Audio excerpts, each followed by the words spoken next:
Olá, galera! Vamos pegar o livro e vamos dar aí prosseguimento ao nosso conteúdo. Hoje nós iremos falar sobre Geologia e Relevo, Mundo e Brasil. Pega um livro aí comigo, por favor, e vamos acompanhar na página 27.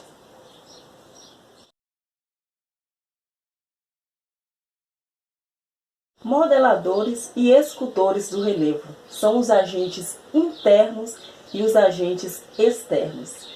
A estrutura do nosso planeta, ela vem passando constantemente por transformações.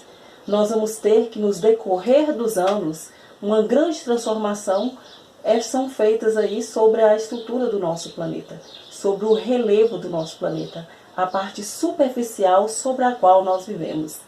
Ao longo desses milhares de anos, algumas forças que atuam sobre esse planeta vai modelando o nosso relevo, vão criando e transformando as formas que nós já temos aí existentes. Nós vamos ter forças que são internas e forças que agem externamente. Internamente, nós vamos ter os chamados agentes endógenos, ou seja, provenientes do interior do nosso planeta. São movimentos aí, são transformações e modificações feitas por meio das movimentações das placas litosféricas. Com esses movimentos internos ou endógenos, nós vamos ter o levantamento ou o aprofundamento de algumas estruturas rochosas, como por exemplo o processo de formação de cadeias montanhosas. Nesse processo aí de movimentos internos, de agentes internos que agem sobre o relevo, nós vamos ter o processo de formação de extensas cadeias montanhosas. Os agentes externos serão agentes que atuam externamente ou então exógenos, também chamado de agentes exógenos, que agem sobre o nosso relevo. Nesse caso, nós vamos ter um agente aí que vai agir como modelador da estrutura do nosso relevo. Eles vão criar algumas formas e transformar em sua grande maioria. Com isso, nós vamos ter aí os desgastes que são sofridos ao longo do tempo em nossa crosta terrestre.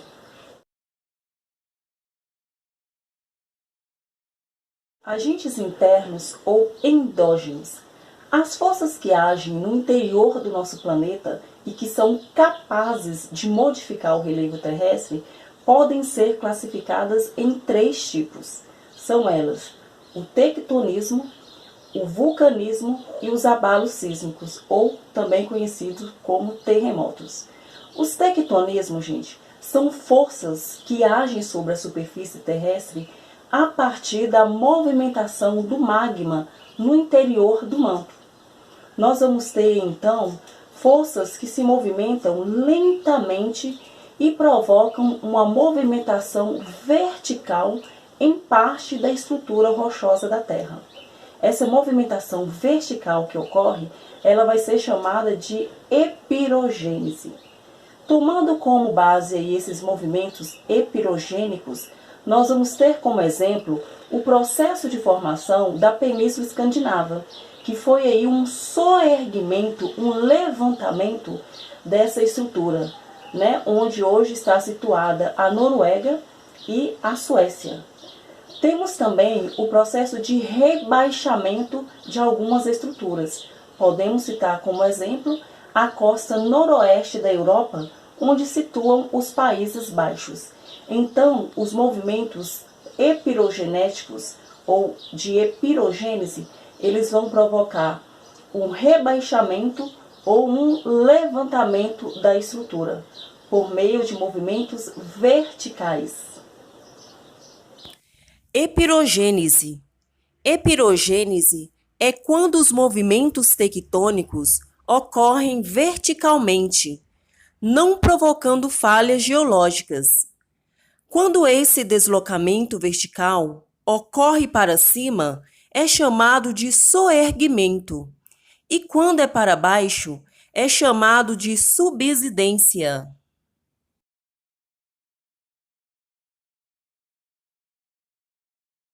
Um pouco mais rápidos, do ponto de vista geológico, nós vamos ter uma outra movimentação, que vai ser aí os movimentos orogênicos, ou seja, são movimentos que ocorrem de maneira horizontal. Esses movimentos orogênicos, eles é que vão provocar as grandes cadeias montanhosas, como por exemplo a Cordilheira do Himalaia e dos Andes, que foram provocados por esses movimentos orogênicos. Também esses movimentos orogênicos, eles vão ser provocados pela movimentação das placas tectônicas, né, das placas litosféricas. Com isso, nós teremos então aí esse processo de formação de áreas elevadas, áreas montanhosas. Lembrando, pessoal, que o processo de formação de montanhas, conhecido como orogênese, ele também vai ser provocado, essas formações, né, de relevo às montanhas, também vão ser causadas por erupções vulcânicas, por falhamentos ou por esses processos orogenéticos, ok?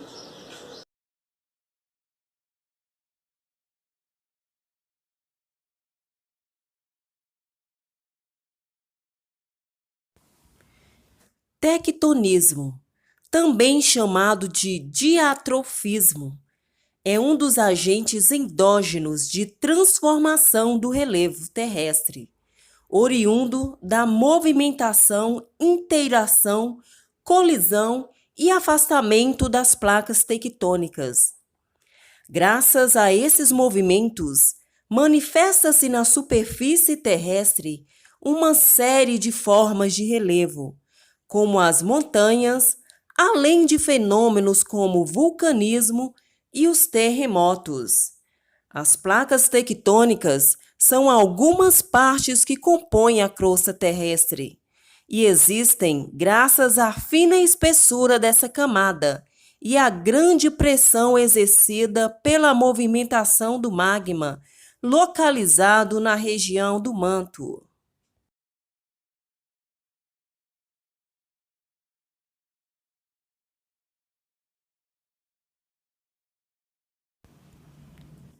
O Himalaia é fundamentalmente constituído por uma estrutura geológica conhecida como dobramentos modernos.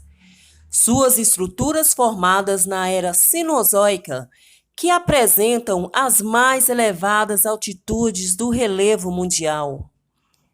A cordilheira surgiu da colisão do continente indo-australiano com a placa asiática, após a Índia se projetar para o norte e atingir a Ásia.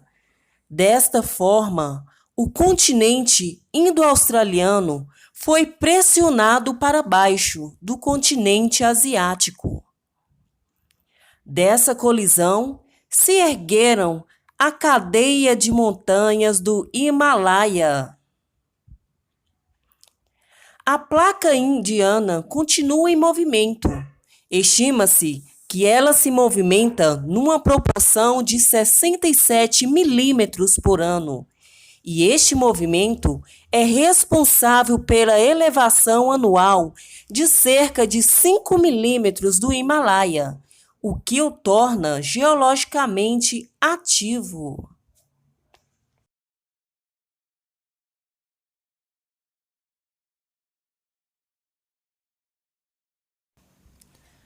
O vulcanismo é um fenômeno geológico que ocorre no interior da Terra, para a superfície.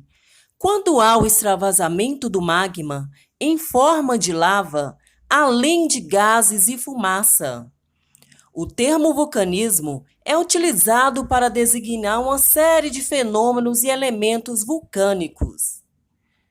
O processo de vulcanismo é o resultado das características de pressão e temperaturas contidas no subsolo. Além disso, os vulcões se estabelecem, em geral, em regiões que limitam placas tectônicas.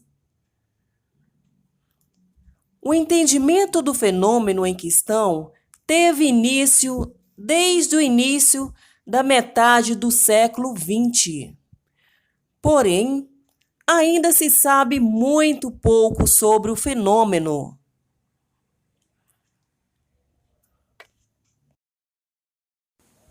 Ao entrar em atividade, seus efeitos representam um grande risco para os moradores que vivem nas proximidades. Isso em razão dos gases, fumaças, explosões, dentre outros. As lavas expelidas podem destruir tudo que encontrar em seu caminho. Entretanto, se por um lado elas são destrutivas, por outro lado formam ilhas e contribuem para a formação de relevo. Vulcanismo. As atividades vulcânicas, por meio das erupções vulcânicas e da liberação de materiais rochosos, magma e cinza resfriados rapidamente, transformam e criam a superfície terrestre por onde elas passam. Por exemplo, o magma, ao entrar em contato com o ar ou com a água, ela vai se resfriar rapidamente, transformando aquele relevo, aquela crosta onde ele se encontra, onde ocorreu aí essa atividade vulcânica. Nós vamos ter, pessoal, que a maior parte das atividades vulcânicas hoje no planeta, elas estão no fundo dos oceanos, mais especificamente nas dorsais meso-oceânicas. A Islândia, por exemplo, é uma ilha formada por esse processo, pela liberação de magma por meio da dorsal mesoatlântica. Então a Islândia, ela segue se formando nesse processo de liberação do magma. Islândia quer dizer terra do gelo, mas esta ilha no meio do Atlântico Norte bem que poderia se chamar terra do fogo também.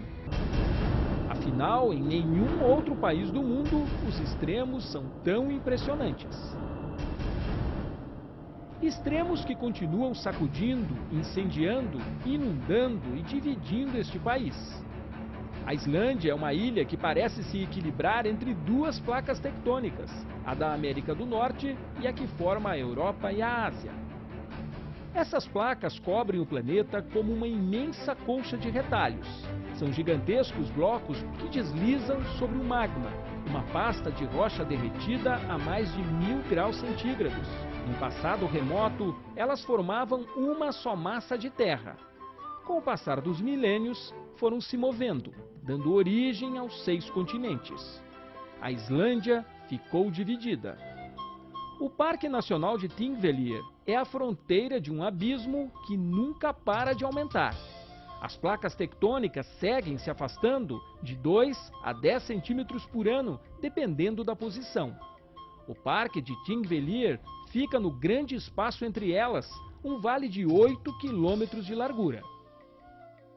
Segundo os geólogos, erupções submarinas ao longo de milhares de anos fizeram o fundo do mar emergir e preencheram com lava o espaço existente entre essas duas placas tectônicas. Este é o único lugar do planeta em que é possível a gente enxergar as placas a céu aberto, de um lado a Europa e do outro a América do Norte. Aqui no meio do vale existe esta fenda, uma grande rachadura cheia de água doce, cristalina. E é nessa água que a gente vai mergulhar. Este arqueólogo que chefia a expedição explica que a fenda surgiu há apenas 100 anos e já tem uma largura que varia entre 1 e 5 metros. Para esse tipo de mergulho, temos que usar uma proteção impermeável que mantém a roupa de baixo, que fica em contato com o corpo, seca e aquecida. Bom, a temperatura da água é de 2 graus e a gente vai mergulhar numa fenda que tem mais ou menos 60 metros de profundidade, mas a gente vai ficar na média de 12 a 15 metros. A água cristalina, em contraste com a coloração das pedras vulcânicas, provoca um espetacular tom azul e permite uma visão ampla, clara, impressionante. São 200 metros de cânion, dos lados um paredão de rochas, no fundo areia e pequenos vulcões que aparecem de vez em quando. chaminés subaquáticas que expelem lava e formam colunas de água turva instantaneamente aquecida. Para os pesquisadores, o lugar mais importante do parque é essa rachadura, bem no meio da grande fenda. Quem chega até aqui é capaz de fazer algo que sempre pareceu impossível: ao mesmo tempo apoiar uma das mãos na América do Norte e a outra na Europa. E isso não será possível por muito tempo. Neste ponto, a fenda se abre a uma velocidade de 2,5 centímetros por ano. Os geólogos já preveem: um dia a Islândia poderá rachar ao meio, formando duas grandes ilhas. É frio, viu? É muito frio. Mas é lindo. Vale a pena. Tanto vale que o Departamento de Parques do governo da Islândia decidiu tirar proveito desse lugar único no planeta. Empresas de turismo e companhias de mergulho foram autorizadas a explorar turisticamente as fendas antes que as previsões se confirmem e o vale rache de uma vez.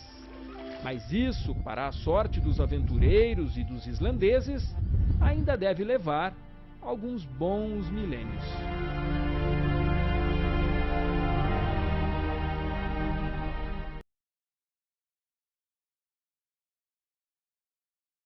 Terremotos ou abalos sísmicos. Os terremotos também modificam a crosta terrestre, o relevo onde nós vivemos, por meio dos abalos sísmicos sentidos, principalmente no epicentro. O epicentro vai se tratar da localidade na superfície terrestre em que vai sentir mais intensamente aqueles abalos sísmicos que surgiram lá no interior, no foco, ou também chamado de hipocentro. Então, ao ocorrer os terremotos, o relevo também sofrerá uma transformação. Terremotos, também chamados de abalos sísmicos, são tremores passageiros que ocorrem na superfície terrestre. Esse fenômeno natural pode ser desencadeado por fatores como atividade vulcânica, falhas geológicas e principalmente pelo encontro de diferentes placas tectônicas.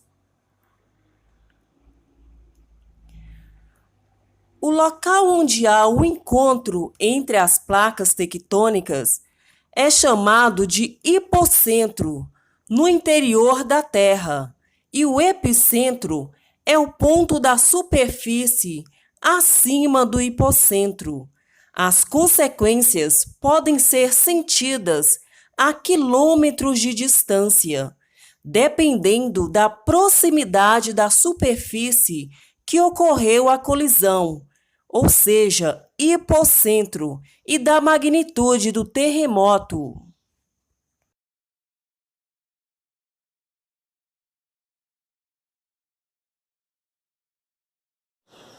Agentes externos ou agentes exógenos.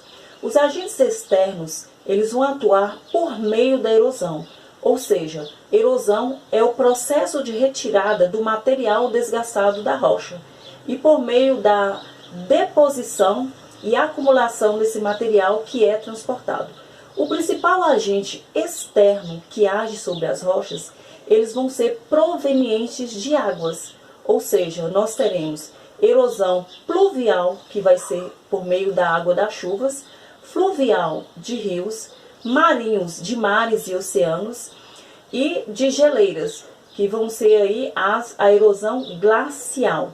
Temos também, pessoal, um outro agente que também costuma atuar muito sobre o relevo, o vento, que vai ser a erosão eólica, principalmente em lugares de desertos, em lugares mais secos. O vento vai agir aí como principal agente modelando aquele relevo.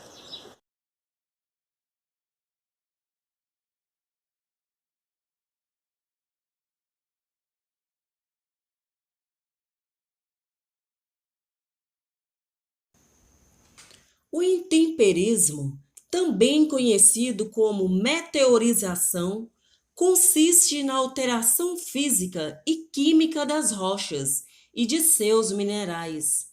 é um importante agente no processo de formação de solos e modelador do relevo. Teremos dois tipos principais: o intemperismo químico e o intemperismo físico. E os principais agentes e fatores que atuam vão proporcionados pelo clima e pelo relevo. No processo de desagregação das rochas, nós vamos ter aí a atuação do intemperismo, que pode ser físico ou químico. Só relembrando aí, pessoal, voltando lá atrás no que nós vimos quando nós falamos sobre o processo de formação dos tipos de rocha, nós vimos que intemperismo se refere ao processo de enfraquecimento da rocha. Então, uma rocha exposta a diversos fatores internos e externos, principalmente externos, que vão ali atuar sobre aquela rocha ao longo de muito tempo, de milhares de anos, vão levar ao enfraquecimento da rocha. Então nós vamos ter aí uma desagregação e um desgaste das rochas. Nós vamos ter então aí uma fragmentação dos grãos minerais que compunham ali aquela rocha original, que vai ser aí a decomposição dela, né? Formando então sedimentos. Nós vamos ter aí nesse processo então o transporte, né? E o acúmulo desses sedimentos em uma outra área. Então nós vamos ter com isso aí o intemperismo físico, que vai ser a desagregação dos grânulos minerais que formam a rocha. Teremos também, quando alguns fatores químicos atuam sobre a rocha, principalmente fatores químicos ligados à água, nós vamos ter então um intemperismo químico daquela rocha, né? Modificando ali a estrutura interna, né, química daquela rocha. Podemos ter também um intemperismo biológico, que são aí alguns seres vivos, né, alguns micro-organismos que agem sobre uma determinada rocha, transformando as suas características originais.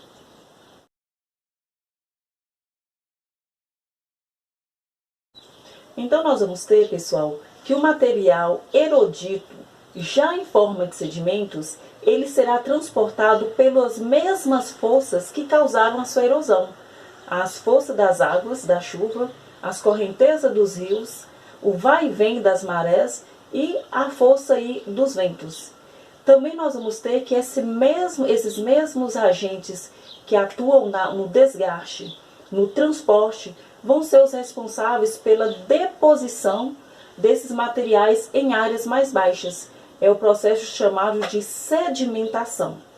As planícies aluviais, por exemplo, vão ser aí formações, né, em terrenos em que vai acontecer uma deposição em várias camadas aí de sedimentos, uma constante deposição de materiais que são trazidos ali por aqueles agentes em terrenos mais baixos, formando as planícies aluviais. Teremos também as dunas, né, em desertos ou até mesmo em litorais, que também serão ali transportadas e levadas para um determinado lugar por meio das ações do vento, por meio da ação eólica.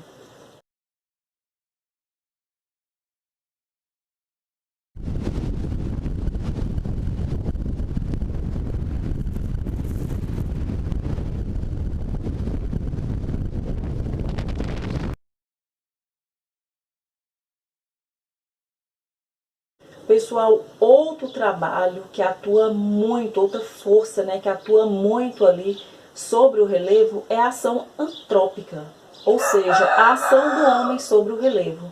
Gente, o ser humano é um dos que mais transformam o relevo terrestre. Em relação às outras formas naturais, nós vamos ter aí o ser humano atuando de maneira muito intensa e muito rápida.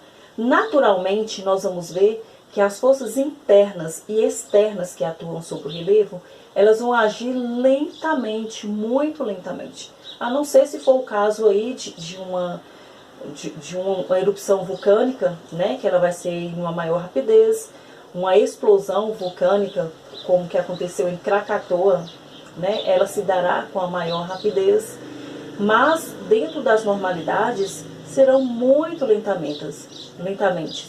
No que se trata da atuação do ser humano sobre o relevo, aí nós teremos grandes transformações, cada vez mais rápidas, ainda mais atualmente, né, que o ser humano tem em posse aí tantas máquinas, tantas tecnologias que atuam aí na modificação do relevo.